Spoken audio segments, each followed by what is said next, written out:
Hi అండి. అందరి ఆడవాళ్ళకి కూడా ఏదో ఒకటి నేర్చుకోవాలనే ఆశ, పట్టుదల ఉంటే మనం చక్కగా ఏ పనైనా చేయగలుగుతామండి. నేను చెప్పొచ్చేది ఏంటంటే బ్లౌజ్ స్టిచ్చింగ్ నాకు అసలక రాదండి. ఇంతవరకు నేను నేర్చుకోలేదు.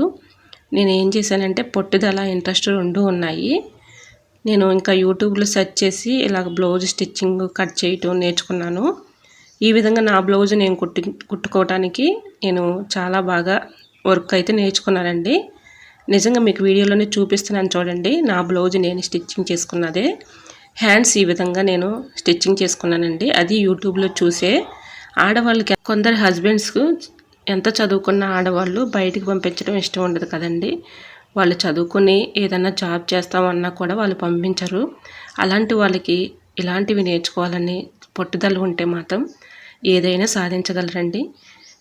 ఏదైనా ఇష్టంతో చేసే పని కష్టంగా తీసుకోకుండా చేసామనుకోండి ఏ పనైనా చక్కగా పట్టుదలతో వచ్చేస్తుందండి.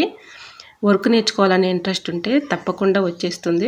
ప్రతి ఒక్కరు కూడా ట్రై చేయండి. మన బ్లౌజు మనం కుట్టుకోగలిగితే మనం బయటికి వెళ్ళి స్టిచ్చింగ్ చేసుకోవాల్సినంత అవసరం లేదండి. మన బ్లౌజులు మనం కుట్టుకుంటే సరిపోతుంది.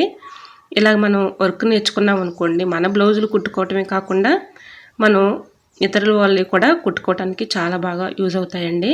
ఇంట్లో ఖాళీగా ఉన్నామని బాధపడకుండా మన ఓపిక కొద్దీ మన ఖర్చులకి మనం ఇలాగా చక్కగా వర్క్ చేసుకున్నాం అనుకోండి, మనకి హ్యాపీగా ఉంటుంది. హెల్త్కి కూడా చాలా మంచిదండి. నేను నా ఒపీనియన్ చెప్తున్నానండి. నేను నిజంగా చెప్తున్నాను. ఇదేమి అబద్ధమేం కాదు, రియల్గా చెప్తున్నాను.